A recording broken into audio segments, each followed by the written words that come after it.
नमस्कार, आदाब। Crime petrol dial 100 में आप सबका स्वागत है। जिंदगी अगर एक किताब है तो इसका सबसे खूबसूरत अध्याय है प्यार, जिसका हर शब्द, हर पन्ना एक ऐसी दास्तां पे लिखा जाता है जिसकी महक ताउम्र हमारी सांसों में रहती है। किसी भी रिश्ते को प्यार का उपनाम दिया जा सकता है, लेकिन कहते हैं कि प्यार रिश्तों से भी बड़ा होता है। लेकिन शादी जिंदगी का वो अध्याय है जो वचनों और वादों की तकरीरों पर लिखा जाता है, और प्राण जाए पर वचन न जाए तो उस सदी का बयान था। पर क्या इस सदी में भी इस पर कायम रहने वाले होते हैं?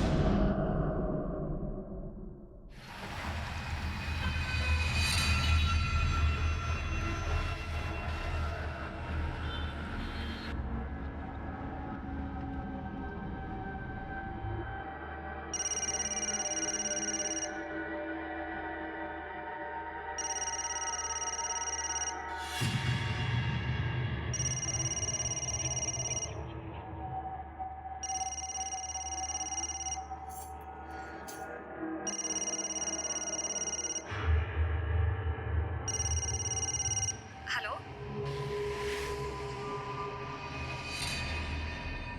लेकिन ठीक है, मैं आती हूँ।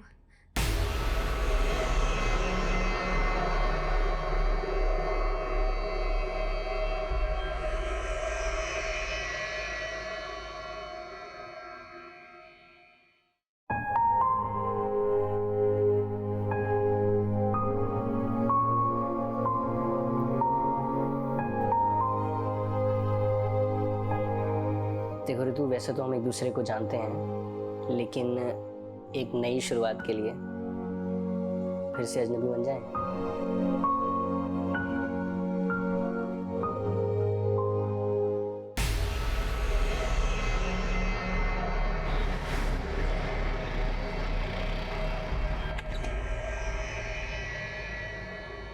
रितु, इतनी जल्दी में कहाँ जा रही हो बेटा? सब ठीक तो है ना बेटा? जी मम्मी जी, सब ठीक है। वो मैं मार्केट जा रही थी। अकेले जा रही हो? भूमिका को आने दो ना, उसे अपने साथ ले जाना। नहीं मम्मी जी, वो अदिति की मम्मी का कॉल आया था, उनके साथ जा रही हूँ। वो वेट कर रही होंगी मेरा। अदिति की मम्मी? अच्छा अच्छा, हाँ ठीक है, जाओ।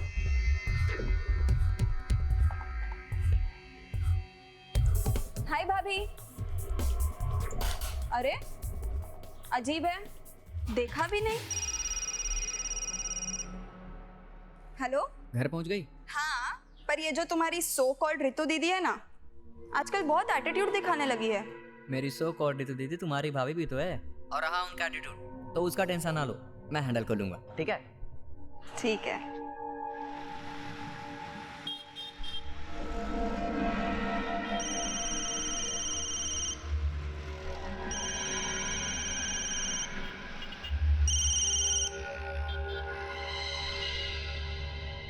हेलो। हाय ऋतु, मैं कह रहा था कि आज की शाम तुम्हारे नाम शॉपिंग, डिनर और फिर फिल्म का नाइट शो, सिर्फ हम दोनों। क्या कहती हो? हेलो ऋतु, तुम कुछ बोल क्यों नहीं रही हो? सब ठीक है ना? नहीं निशांत, ऐसा कुछ नहीं है, सब ठीक है। तो फिर शाम को रेडी रहना, हमको 7 बजे चलना है, ठीक है? Okay. And I miss you and I love you too. Bye.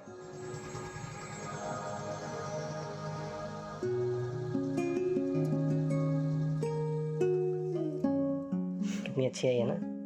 हाँ।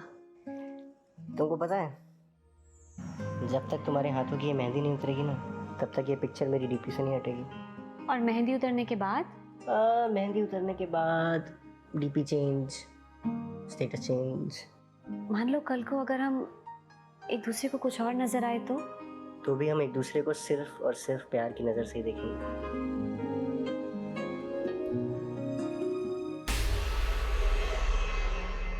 16 जुलाई 2016 को ऋतु वशिष्ठ को आखिरी बार देखा गया, और 16 जुलाई की रात ही उसकी गुमशुदगी का केस पुलिस के सामने आया था। लेकिन मौजूदा वक्त में ऋतु कहां जा रही थी? वो किससे मिलने वाली थी? यह इस केस का ऐसा अध्याय था जो बेहद ही नाटकीय अंदाज से लिखा गया था। ऋतु की शादी 1 महीना पहले निशांत वशिष्ठ के साथ हुई थी, और यह शादी दोनों की खुशी और रजामंदी से हुई थी। ऋतु एक एजुकेटेड हाउसवाइफ थी और निशांत एक कोचिंग इंस्टीट्यूट में ट्यूटर था। कोचिंग इंस्टीट्यूट के अलावा वो घर पर भी कोचिंग क्लासेस दिया करता था।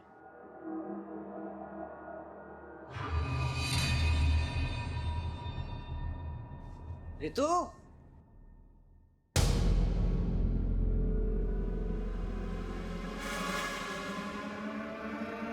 आप जिस नंबर को डायल कर रहे हैं वो इस समय स्विच ऑफ है।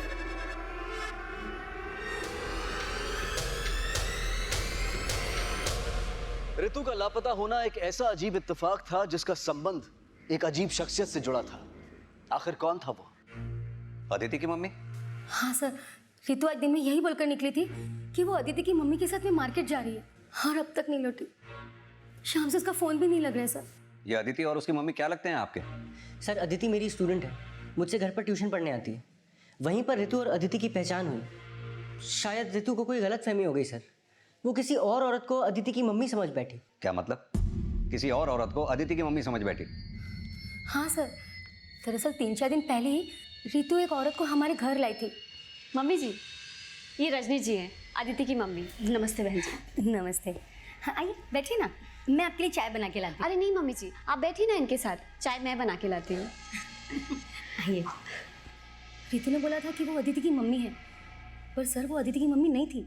अगर वो अदिति की मम्मी नहीं थी तो आपने मान क्यों लिया? क्या आप अदिति की मम्मी को जानती नहीं है? सर असल में अदिति की मम्मी को मेरे अलावा घर में किसी ने नहीं देखा है। सब अदिति को ही जानते हैं। और जब रितु ने मम्मी से बोला कि ये अदिति की मम्मी है तो मम्मी ने बिलीव कर लिया। और रितु ने मुझसे भी कभी नहीं बोला सर कि वो किसी और औरत को अदिति की मम्मी समझ बैठी थी। अगर वो औरत अदिति की मम्मी नहीं है तो फिर वो औरत है कौन? सर सिर्फ मम्मी ही उस औरत से मिली थी। और जब मम्मी ने बताया कि रितु अदिति की मम्मी के साथ गई है तो मैंने पहले अदिति को फ़ोन किया।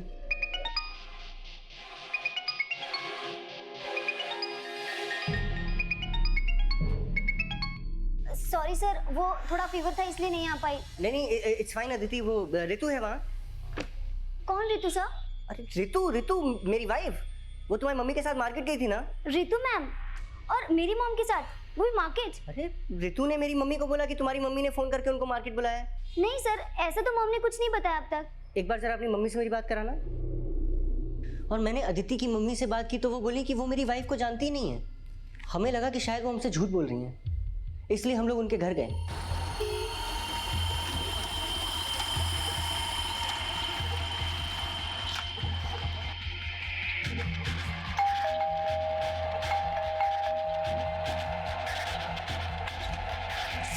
सर आप? जी अदिति है। अदिति? निशान सर, आप अदिति की मम्मी? बेटा उस दिन रितु ने तो मुझे किसी और से ही मिलवाया था। ये रजनी जी हैं, आदिति की मम्मी। आप अदिति की मम्मी? बेटा उस दिन रितु ने तो मुझे किसी और से ही मिलवाया था। ये रजनी जी हैं, आदिति की मम्मी। जिसे ऋतु की सास अदिति की मम्मी समझ रही थी, असल में वो अदिति की मम्मी थी ही नहीं। तो क्या ऋतु ने झूठ बोला था या फिर वो किसी गलतफहमी का शिकार हुई थी? ये केस ऐसे कई सवालों से शुरू हुआ था, लेकिन इस केस का सबसे अजीब और रहस्यपूर्ण सवाल ये था कि वो औरत कौन थी जिसे अदिति की मम्मी समझा गया था। और पुलिस को भी यही बताया गया था कि उस औरत को ऋतु और ऋतु की सास के अलावा किसी ने नहीं देखा था। आर यू श्योर कि ऋतु ने उस औरत को अदिति की मम्मी ही बताया था? हाँ सर, मैं झूठ क्यों बोलूंगी? खुद ऋतु ने मुझसे कहा था कि वो औरत अदिति की मम्मी है। कितने बजे घर से निकली थी ऋतु? दोपहर को लगभग 2:30 बजे करीब निकली थी। और हाँ सर, रितु ने मुझसे ये भी कहा था कि वो आदिति की मम्मी का कॉल आया था, उनके साथ जा रही हूँ। और उस कॉल के बाद ही वो घर से निकले थे। सर करीब 3 बजे मेरी भी ऋतु से बात हुई थी, लेकिन सर ऋतु ने तब भी मुझसे अदिति या उस औरत के बारे में कोई बात नहीं की। जब आपने ऋतु को फोन किया तब आप कहाँ थे? सर मैं अपने कोचिंग क्लास में था। लेकिन आपने तो कहा था कि अदिति को आप अपने घर पे ही ट्यूशन देते हैं। सर मैं अभिलाषा कोचिंग सेंटर में भी पढ़ाता हूँ। कहाँ है ये अभिलाषा coaching centre? Sir Shanti Nagar में। सुबह 10 से 4 वहाँ पढ़ाता हूँ और फिर शाम को 5 से 6 अपने घर पर। अदिति भी दूसरे स्टूडेंट्स के साथ मेरे घर पर ही पढ़ने आती। लेकिन सर आज वो आई भी नहीं। ऋतु के गायब होने और उस औरत से अदिति और उसकी मम्मी का क्या कनेक्शन हो सकता है? सर मुझे तो खुद कुछ भी समझ में नहीं आ रहा है सर, मगर सर मुझे बहुत डर लग रहा है कहीं उस औरत की वजह से मेरी ऋतु किसी मुसीबत में ना हो। सर अनुज, पता करो ऋतु का फोन कब और कहाँ पर बंद हुआ, उसके कॉल रिकॉर्ड्स भी चेक करो।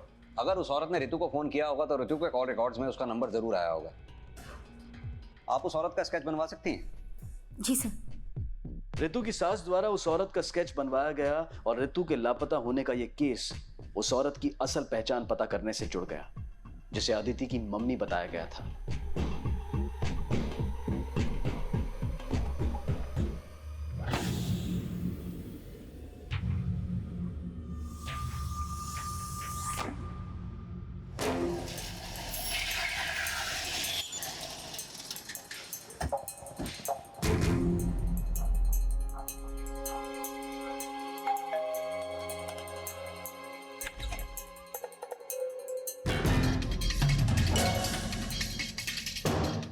जानते ये कौन है। बेकार में हमें परेशान क्यों किया जा रहा है? आपको परेशान नहीं कर रहे, बल्कि रितु के हस्बैंड और उसकी मदर इन लॉ की बात कंफर्म करने के लिए यहाँ आए। माना कि आप रितु से कभी नहीं मिली, लेकिन अदिति तुम निशांत के घर पिछले 7 महीने से ट्यूशन पढ़ने जा रही हो। रितु को कितना जानती थी, जो रितु ने इस औरत को अपनी सास से तुम्हारी मम्मी कहकर मिलवाया? सर, निशांत सर के शादी के कुछ ही दिनों बाद सर ने अपने स्टूडेंट्स और कलीग्स के लिए एक पार्टी रखी थी। वहीं पहली बार मैं रितु मैम से मिली थी। Congratulations. We wish you a very happy married life. Thank you. तब से रितु मैम से कभी कभार बातें हो जाती थी, पर हम सिर्फ घर में ही मिलते थे, बाहर हम नहीं मिलते थे, और ना ही मेरे पास उनका नंबर है। आई डोंट नो कि वो क्यों मिसअंडरस्टैंड कर रही है कि ये लेडी को मेरी मॉम कह रही है।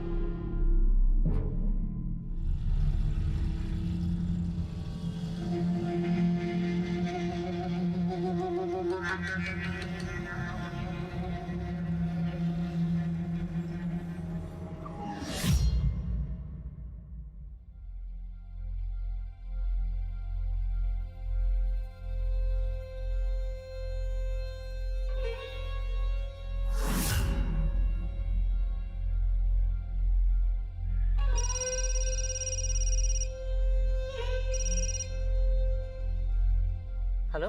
हेलो भैया, भाभी का कुछ पता चला? नहीं। भाभी की फैमिली आई है। वो माँ ने उनसे कहा कि आप रात से ही भाभी को ढूंढने निकले हैं। बट भैया, एक बार प्लीज आके उनसे मिल लो। वो भी भाभी के लिए बहुत परेशान है। हाँ ठीक है, आता हूँ।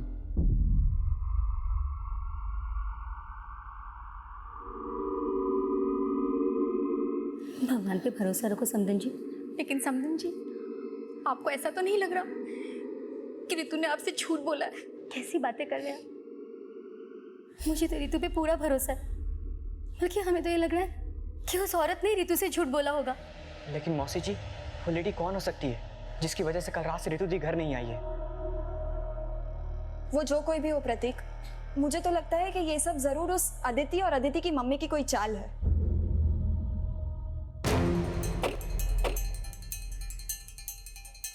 सर, रितु के कॉल रिकॉर्ड्स, इसके मुताबिक उसका फोन कल शाम को 4 बजे झांसी टीकमगढ़ हाईवे के पास स्विच ऑफ हुआ। इसके कॉल रिकॉर्ड्स में अदिति या उससे माँ से रिलेटेड कोई भी नंबर नहीं है। उस औरत के नंबर का कोई क्लू मिला जिसे रितु ने अपनी सास से अदिति की माँ कह के मिलवाया था? ये रजनी जी हैं, अदिति की मम्मी। सर, रितु के फोन से एक नंबर पे पिछले 7 दिन से अक्सर बातचीत हो रही है। सर, कल दोपहर 2:30 बजे भी उस नंबर से रितु को फोन आया था।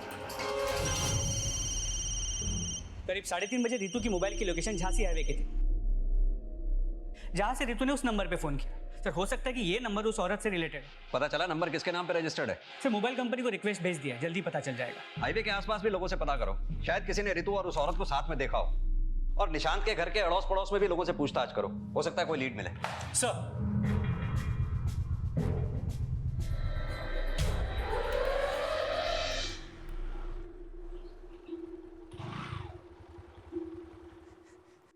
जिया जी, कुछ दिति का पता चला क्या? प्रतीक, अगर कुछ पता चला होता ना तो मैं अकेला नहीं लौटता।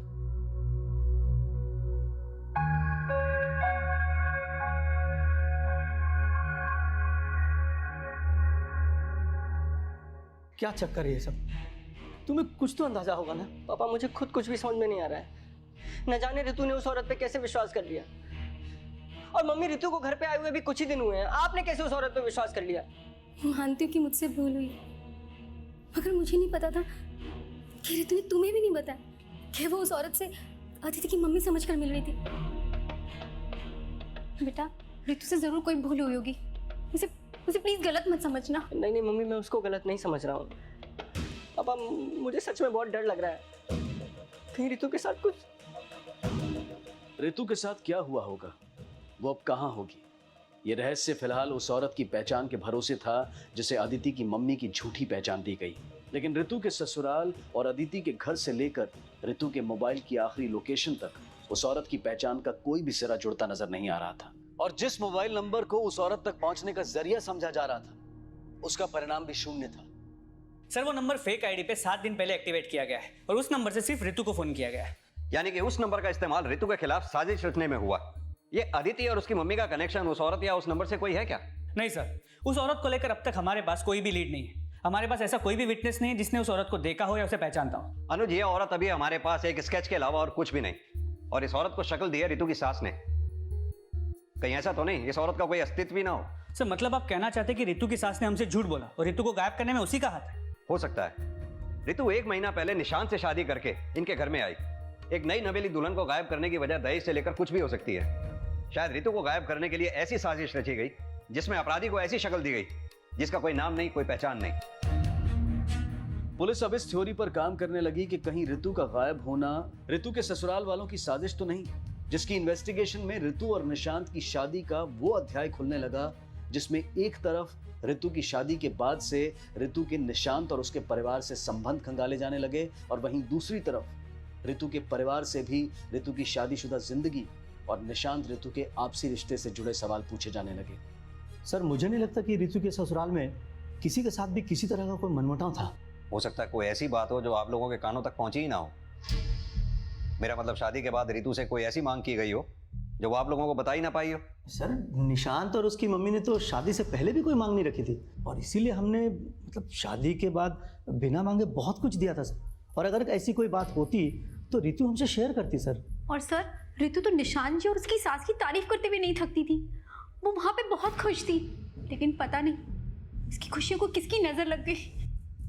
निशांत और उसके घर वालों को कब से जानते हैं आप लोग? सर 10 साल पहले तक तो वो हमारे पड़ोसी थे, लेकिन निशांत के डैडी के डेथ के बाद वो लोग शिफ्ट कर गए। सर मैं रितु के लिए लड़का तलाश रहा था, उसी समय मेरी मुलाकात निशांत से हुई। बस मुझे लगा मेरी तलाश खत्म। ये लड़का सर 10वीं पास करने के बाद घर पे ही ट्यूशन लेता था सर, अपनी पढ़ाई के साथ साथ अपने पूरे परिवार की जिम्मेदारी भी निभाता था। बस सर मैंने उसकी माँ से बात की और शादी तय हो गई। राजेश जी, मेरी और आप लोगों की हाँ तो है, लेकिन शादी तो रितु और निशांत को करनी है, इसलिए फैसला इन्हीं लोगों पे छोड़ा जाए तो अच्छा है। जी बिल्कुल। वैसे तो दोनों बचपन में स्कूल में एक साथ पढ़ते थे, लेकिन इस बात को बीते काफी अरसा हो गया, तो क्यों नहीं इन दोनों को एक साथ बात करने का अकेले मौका दे दिया जाए। जी जरूर।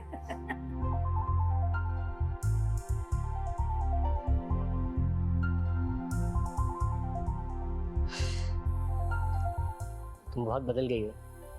बदल तो तुम भी बहुत गए हो। मगर तुम तो साल में 6 बार बदलती हो। स्प्रिंग, समर, विंटर, ऑटम और मॉनसून। तुम्हारा नाम ना ऋतु नहीं ऋतुएं होना चाहिए। अच्छा, और तुमने अपना नाम सुना है? निशांत। पता है तुम्हारा नाम निशांत नहीं अशांत होना चाहिए।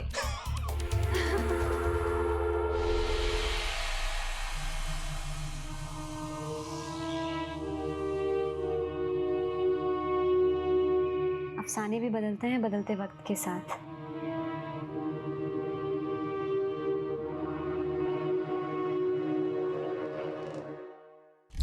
सर निशांत के पड़ोसी, दोस्त, रिश्तेदार, कलीग्स सभी से पूछताछ की, लेकिन कहीं से भी ऐसा नहीं लगा कि रितु का अपने ससुराल वालों से कोई भी झगड़ा हो सकता है रितु और निशांत के बीच कुछ ऐसा हुआ हो जिसकी बाहर किसी को कुछ खबर ही ना हो। ये निशांत के कॉल रिकॉर्ड से उसके अफेयर का कोई हिंट मिला? नहीं सर, निशांत की बातचीत ज्यादातर अपने कलीग्स या स्टूडेंट से होती थी और पूछताछ के दौरान में निशांत या उसकी माँ के बारे में सबने अच्छा ही बोला है। और अगर उसकी माँ की बात मानी जाए तो बात आके रुकती है रितु पे। हो सकता है रितु ने जानबूझकर उस औरत का झूठा इंट्रोडक्शन दिया हो कि वो अदिति की मम्मी है। ये रजनी जी हैं, अदिति की मम्मी। लेकिन रितु ने झूठ बोला तो किस मकसद से? सर हो सकता है कि वो इस शादी से खुश ना हो। लेकिन रितु के परिवार वालों ने कहा था कि रितु की शादी उसकी मर्जी से हुई थी और रितु के कॉल रिकॉर्ड्स में भी उसके अफेयर का कोई एंगल सामने नहीं आया, तो फिर खुद को गायब करने की साजिश क्यों रचेगी? सर रितु का झूठ बोलना अपने आप में एक साजिश है। जो औरत अपने आप को गायब करने की साजिश कर सकती है वो अपने अफेयर को भी छुपा सकती है। तो हो सकता है कि उसके पास और एक नंबर। अनुज, अगर रितु को गायब होना ही था तो फिर उस औरत को अदिति की माँ बताकर घर में लाना और एक कॉल के बाद गायब हो जाना कुछ अजीब नहीं लगता? कहानी कुछ और ही है। रितु के गायब होने में कहीं ऐसा तो नहीं कि अदिति और उसकी माँ का कोई कनेक्शन हो? इन दोनों को अच्छी तरह से इन्वेस्टिगेट करो। ये रितु और निशांत की जिंदगी से जुड़े हर आदमी को अच्छी तरह से खंगालो।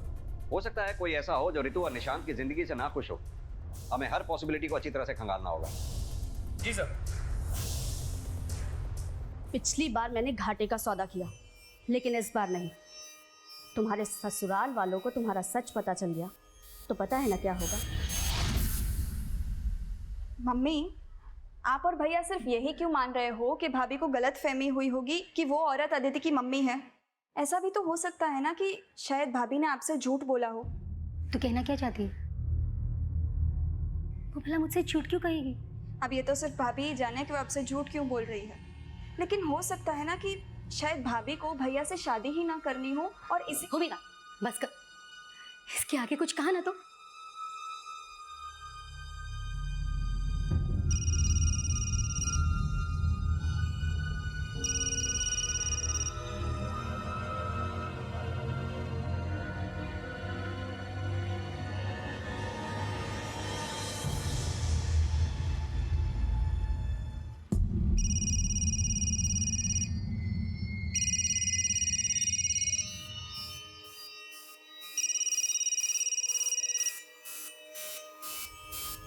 हेलो।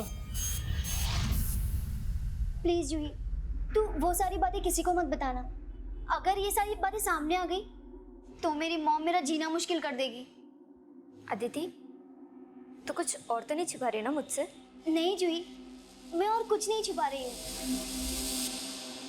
सर मैं आपसे कुछ भी नहीं छुपा रहा हूँ। मेरे और ऋतु के बीच में कोई भी प्रॉब्लम नहीं थी। हो सकता है ऋतु आपसे कुछ छुपा रही हो। क्या आपको ऋतु पे शक नहीं हो रहा? कैसा शक?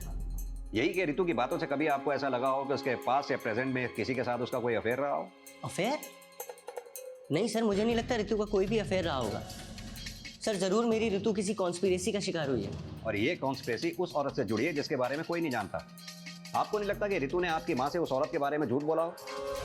सर मुझे लगता है कि ऋतु पे शक करने की बजाय आपको ये पता करना चाहिए कि वो औरत कौन है जिसकी वजह से मेरी ऋतु पिछले 7 दिन से गायब है। उस औरत के होने ना होने का सवाल इस केस में बार बार उठ रहा था, जिसमें एक तरफ ऋतु द्वारा उस औरत को अदिति की मम्मी बताना एक झूठ भी समझा जा रहा था और वहीं दूसरी तरफ उसे हकीकत मानकर ऋतु के गायब होने की साजिश भी। लेकिन वो औरत वाकई में थी या नहीं, ये बात अब भी पुलिस के लिए एक पहेली बनी हुई थी और उसके होने की संभावनाओं को सच मानकर एक नए सिरे से उसकी पहचान पता लगाने की कोशिश की जा रही थी। सर उस औरत के स्केच को आसपास के सभी पुलिस स्टेशन में भेज दिया है, लेकिन ना उसके बारे में कोई लीड मिल पा रही है और ना उसका चेहरा किसी भी क्रिमिनल से मैच करता है। अपने इन्फॉर्मर्स के नेटवर्क को अलर्ट करो। उनसे कहो हमें हर हालत में इस औरत के बारे में इन्फॉर्मेशन चाहिए। सर उस औरत की पहचान पता करने के साथ ऋतु और निशांत के अफेयर का एंगल भी इन्वेस्टिगेट किया जा रहा था और यह भी पता लगाया जा रहा था कि क्या ऋतु और निशांत के बीच कोई ऐसा भी था जो ऋतु और निशांत के रिश्ते से जलता था। लेकिन जल्द ही कुछ नए समीकरण सामने आए जिनका कनेक्शन अदिति की मम्मी के साथ नहीं बल्कि अदिति से जुड़ा था। सर मैंने अदिति और रितु मैम को कहीं बाहर मिलते हुए तो नहीं देखा, लेकिन क्या? नहीं सर, कुछ नहीं। देखो, अगर अदिति से रिलेटेड बात है और तुम छुपा रही हो तो अभी बता दो, वरना। नहीं सर, ऐसी बात नहीं है। पर रितु मैम के मिसिंग होने के बाद अदिति ने मुझसे प्रॉमिस लिया था कि मैं ये बात किसी को ना बताऊं। क्या बात है वो? Actually sir, Aditi Nishant sir को लाइक करती है। क्या? Yes sir. और वो अक्सर कहा करती है कि उसका लाइफ पार्टनर निशांत सर जैसा होना चाहिए, बस और कुछ नहीं। सर एक 17-18 साल के लड़की के दिल में अपने ट्यूटर के लिए फीलिंग्स होना कोई नई बात नहीं, लेकिन सर क्या इतनी छोटी लड़की इतना बड़ा कांड कर सकती है? एक औरत को अपनी नकली माँ बना के पहले उसने रितु को मिलवाया और फिर रितु को गायब कर दिया। हो सकता है अनुज, या फिर यह भी हो सकता है कि अदिति को यह आइडिया देने वाला कोई और ही हो सकता है वो निशांत ही हो। इस निशांत को थाने बुलाओ और तुम जाकर जरा अदिति से पूछताछ करो। सर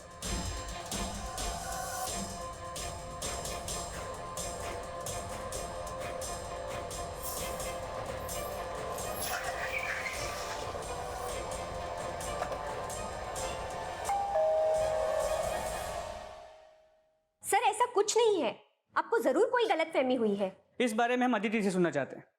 क्या तुम निशांत सर को लाइक करती हो? हाँ सर, मैं उन्हें लाइक करती थी, लेकिन मैंने रितु मैम को किसी भी लेडी से नहीं मिलवाया था। मैं सच बोल रही हूँ। एक बात बताओ, क्या सिर्फ तुम निशांत सर को लाइक करती हो या वो भी तुम्हें लाइक करते हैं? सर ये कैसी बात कर रहे हैं आप? अदिति मेरी स्टूडेंट है। लेकिन हमने तो सुना है उसी स्टूडेंट ने तुमसे शादी करने के सपने संजो रखे थे। हो सकता है उसकी इसी इनोसेंट फीलिंग का तुम फायदा उठा रहे हो। अदिति ने तुम्हें ब्लैकमेल किया हो कि अगर तुमने रितु से शादी की तो वो तुम्हारे और अदिति के संबंधों के बारे में रितु को बता देगी। अदिति चुप रहे इसलिए तुमने रितु को गायब करवा दिया हो। सर मैं रितु को बचपन से जानता हूँ सर, प्यार करता हूँ उससे। सर प्लीज ऐसा मत बोलिए। निशांत सर ने मुझे कभी चीट नहीं किया। ये फीलिंग्स तो सिर्फ मेरी तरफ से थी। ये बात मैंने उनसे नहीं कभी कही और नहीं कहना चाहती थी, क्योंकि मुझे पता था वो मेरे टीचर हैं और वो मुझसे बहुत बड़े हैं। सर मैं अपनी बेटी को बहुत अच्छे से जानती हूँ। वो बचपने में ऐसा कुछ सोच सकती है, लेकिन कभी कोई ऐसा काम नहीं कर सकती जिससे उसकी माँ शर्मिंदा हो। मेरी बेटी उनके यहाँ सिर्फ 1 घंटा ट्यूशन पढ़ने जाती है और मेरी नज़र हमेशा उस पर रहती है। अगर कोई ऐसी वैसी बात होती तो मुझसे छिप नहीं सकती थी। अदिति और निशांत का अफेयर था या फिर ये अदिति की एक तरफा फीलिंग थी? इन सब बातों में रितु के गायब होने का कनेक्शन हो सकता है, लेकिन सबसे बड़ा सवाल, इस स्केच वाली लेडी का रितु के गायब होने में क्या कनेक्शन है जिसे रितु अदिति की मां समझ रही थी?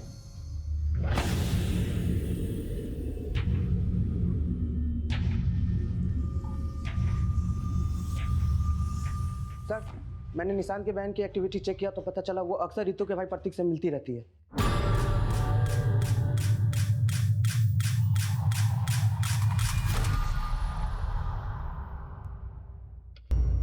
यानी प्रतीक और भूमिका का अफेयर चल रहा था। इन दोनों के अफेयर का रितु के गायब होने से क्या कनेक्शन हो सकता है? सर, कनेक्शन का तो पता नहीं, लेकिन उन दोनों को देख के लगता नहीं जैसे उन्हें रितु का गायब होने का कोई दुख भी है।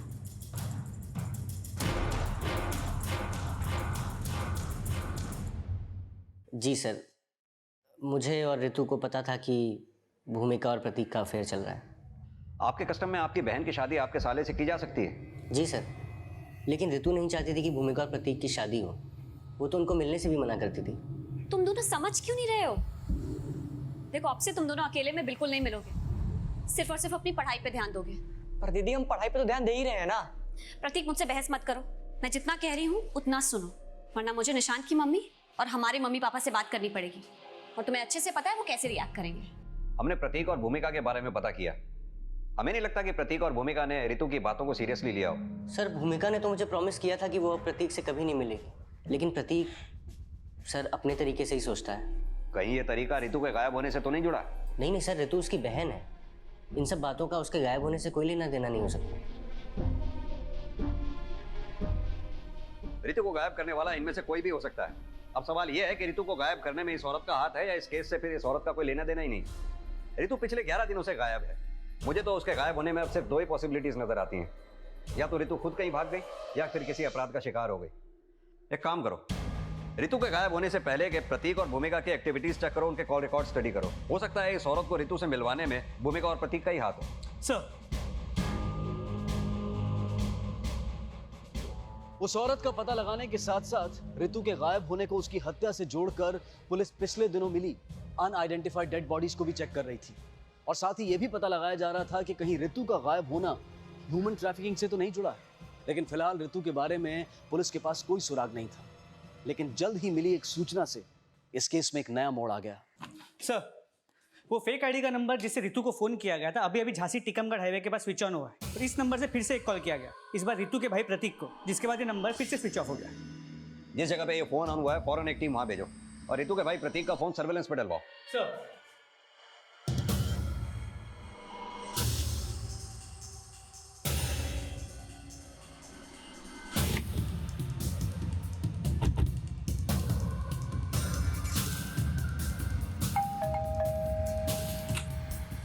जी आप लोग? प्रतीक को बुलाइए। सर, प्रतीक तो अभी अभी घर से बाहर निकला है। कहाँ गया? सर मालूम नहीं, लेकिन कोई खास वजह? सर सर, प्रतीक घर में बिना बताए कहीं चला गया। ठीक है सर, चलो जल्दी।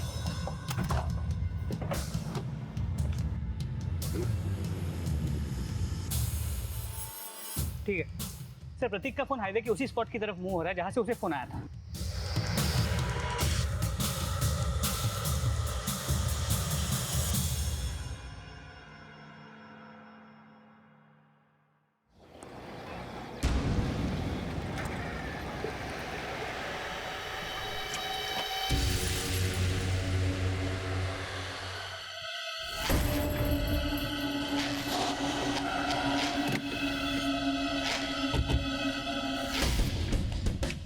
अच्छा हुआ आप आ गए, मैं आपके पास ही आ रहा था। वहाँ पे क्लास पड़ी हुई सर।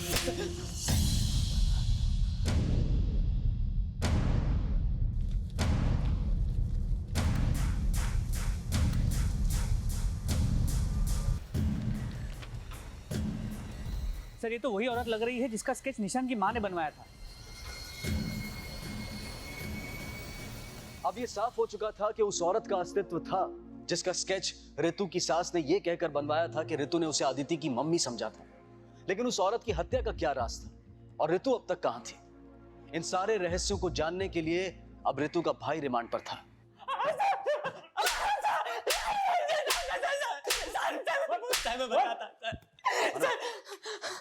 सर मैंने कुछ नहीं किया, मेरा विश्वास करो सर। मैं तो घर पे था, तभी एक लड़की का कॉल आया। हेलो प्रतीक, तुम्हारी बहन तुमसे मिलना चाहती है। कौन बोल रहा है? तुम्हारी सिस्टर की फ्रेंड। और मैं उसकी बातों में आ गया, लेकिन जैसे मैं वहां गया मैंने उस औरत की लाश देखी और मैं वहां से भागा, तभी सर आप लोग आ गए। कहानी अच्छी है, लेकिन हम विश्वास नहीं करेंगे। सीधी तरह से ये बता कि ऋतु कहाँ पर है। सर मुझे नहीं पता। कहीं ऐसा तो नहीं उस औरत की तरह तूने ऋतु को भी मार दिया? नहीं सर, मैंने किसी को नहीं मारा सर। ऋतु हमारी बहन है, भला मैं उसे क्यों मारूंगा? क्योंकि ऋतु तुझे भूमिका से मिलने से मना करती थी। तूने उस औरत की मदद से ऋतु को वहां बुलाया और बुलाकर मार दिया।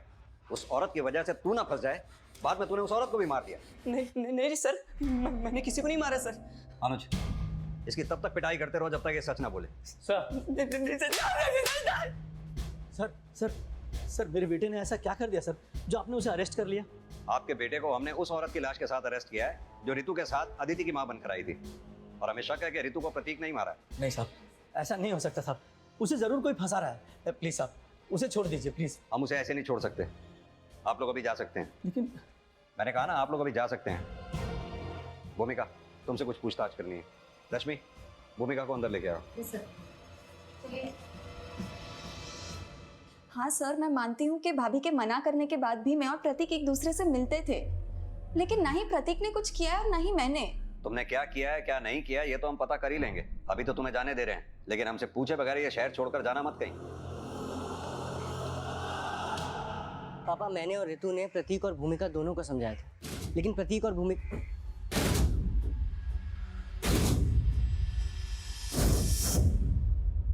सर, प्रतीक को बहुत तोड़ा, लेकिन वो अभी भी अपने बात पे टिका हुआ है। हो सकता है अनुज प्रतीक का इस औरत के मर्डर से कोई लेना देना ही ना हो, क्योंकि वो फेक आईडी वाले नंबर से खुद को कॉल क्यों करवाएगा? हो सकता है ये सच बोल रहा हो। लेकिन सर, अगर प्रतीक सच बोल रहा है तो उस औरत को मारा किसने और ऋतु कहाँ गायब है? सर, कहीं ऐसा तो नहीं कि उस औरत के मर्डर में ऋतु का ही हाथ हो? कहानी कुछ भी हो सकती है। अब ये कहानी तभी साफ होगी जब इस औरत की पहचान हमारे सामने आएगी। इस औरत के पहचान के नाम पर हमारे पास सिर्फ इसका स्केच ही था, अब फोटो भी है। इस फोटो के जरिए इस औरत को पहचानना अब हमारे लिए आसान होगा। जूही, मैंने तुझे मना किया था ना कि तू ये बात किसी को नहीं बताएगी। तूने मेरा ट्रस्ट तोड़ा। अदिति, पुलिस ने मुझे बहुत फोर्स किया तो मैं डर गई। वैसे भी जब तूने कुछ नहीं किया तो तू क्यों डर रही है? मैं डर नहीं रही हूँ। पता है, इसकी वजह से मेरी मॉम ने मुझसे बात तक करना बंद कर दिया है। इट्स ओके अदिति, सब ठीक हो जाएगा।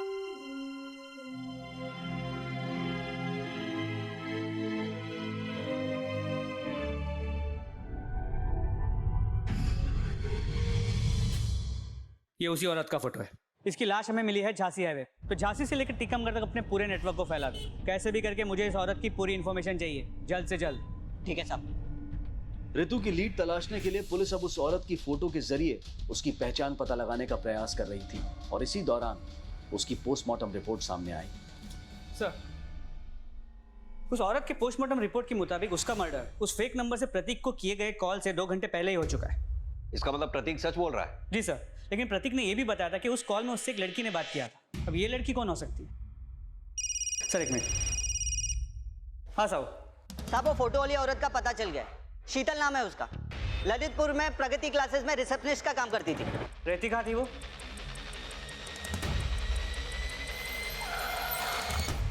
आइए सर। बोल चंदू। सर, वो ये घर में रहती है, वो भी अकेले, रेंट पे। 6 महीने पहले उसने प्रगति क्लासेस ज्वाइन की, तब से वो यहाँ ही रहती है साहब। दोस्तों, रिश्तेदारों के बारे में कुछ पता चला? साहब, मैंने बहुत पूछा, लेकिन कुछ खास नहीं पता चला। बस इतना मालूम पड़ा है क्या वो झांसी की रहने वाली है और उसके आगे पीछे भी कोई नहीं है। उसके बारे में पता किया तो पता चला क्या वो 1 नंबर की अय्याश औरत थी। बहुत सारे मर्दों के साथ उसका अफेयर है। जहाँ शीतल काम करती थी वहाँ किसी ने ऋतु को आते हुए या उससे बात करते हुए देखा है? साहब, मैंने बहुत पूछताछ की, लेकिन ऐसा कुछ सामने ही नहीं आया। घर कौन सा उसका?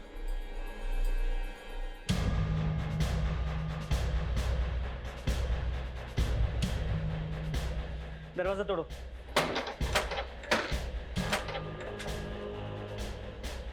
पूरे घर को अच्छी तरह से चेक करो, जल्दी। जी साहब।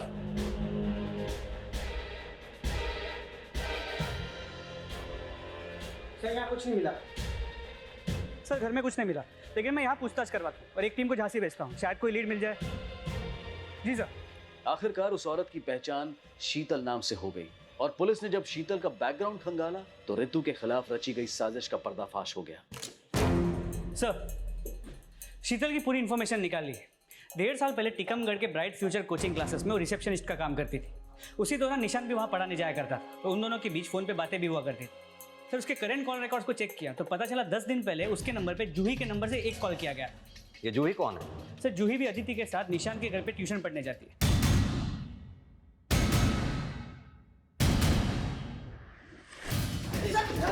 मैंने कुछ नहीं किया था सर, मैंने कुछ नहीं किया। आप लोगों को कोई गलतफहमी हुई है। तूने क्या किया है क्या नहीं किया जूही हमें सब बता चुकी है। सब मैंने अकेले कुछ नहीं किया, निशांत सर के साथ मिलकर किया। अब तू खुद बोलेगा या हम उगलवाएं? सर, मैं जूही से प्यार करता था, लेकिन जूही बहुत रिच फैमिली से बिलोंग करती है सर, और उसका हाथ मांगने की मेरी हैसियत नहीं थी। मैंने सोचा कुछ भी करके मुझे अपना खुद का कोचिंग इंस्टीट्यूट खोलना पड़ेगा, तब शायद उसके पेरेंट्स मुझसे शादी कराने के लिए राजी होंगे। और तब रितु के फादर मुझे मिले और उसके बाद उन्होंने माँ से रितु और मेरी शादी के लिए बात की। रितु उनकी इकलौती बेटी थी। मुझे लगा कि वो दहेज देने में कोई कमी नहीं रखेंगे, इसलिए दहेज के लिए मैंने रितु से शादी की। मगर जूही से शादी करने के लिए मुझे रितु को रास्ते से हटाना था, और मुझे पता था कि अदिति मुझे लाइक करती है, इसलिए जूही और मैंने मिलकर के प्लानिंग की। मैंने जूही के फ़ोन से शीतल को फ़ोन किया और उसको अदिति की मम्मी बनने की एक्टिंग करने को कहा।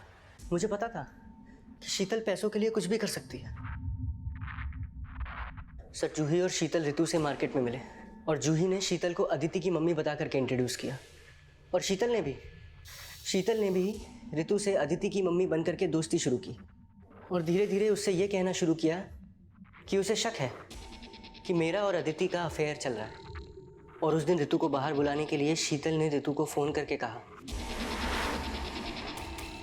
कि उसने मुझे और अदिति को हाईवे के पास लॉज में जाते हुए देखा है। सर, मैं 4 बजे कोचिंग सेंटर से निकलता हूँ और 5 बजे घर पहुँचता हूँ। मैंने अपना फ़ोन जूही को दिया और वो मेरा फ़ोन लेकर के मेरे घर की ओर गई, और मैं हाईवे पहुँचा जहाँ शीतल ने रितु को बुलाया था।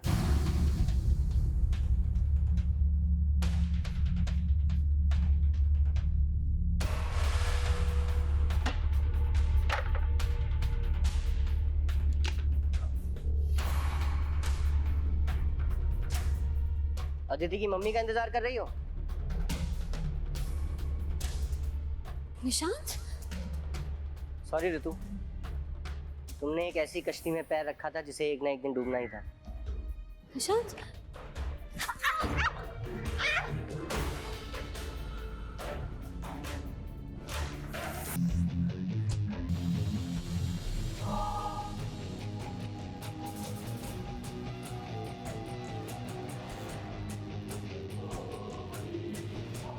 लेकिन शीतल को यह नहीं पता था कि मैंने रितु का मर्डर कर दिया, और मैंने भी ये नहीं सोचा था कि रितु शीतल को लेके मेरे घर आ जाएगी और माँ उसका स्केच बनवा देगी। जब शीतल को पता चला कि आप लोग उसे ढूंढ रहे हैं तो वो बोलने लगी कि वो आपको सब कुछ सच बता देगी।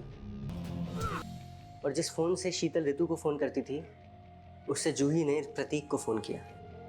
प्रतीक, तुम्हारी बहन तुमसे मिलना चाहती है। और तुझे लगा कि प्रतीक फंस जाएगा? जरा से दहेज की लालच में तूने एक मासूम लड़की की जिंदगी तबाह कर दी। अपने किए पे अब तू जिंदगी भर भी पछताएगा ना, तुझे मुक्ति नहीं मिलेगी।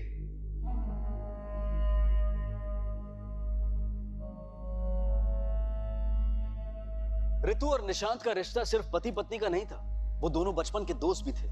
लेकिन लालची और धोखेबाज इंसान रिश्तों का लिहाज नहीं करते। निशांत ने एक ऐसी साजिश को अंजाम दिया जिसमें रितु के विश्वास के साथ ही नहीं बल्कि उसके दिमाग के साथ भी खेला गया।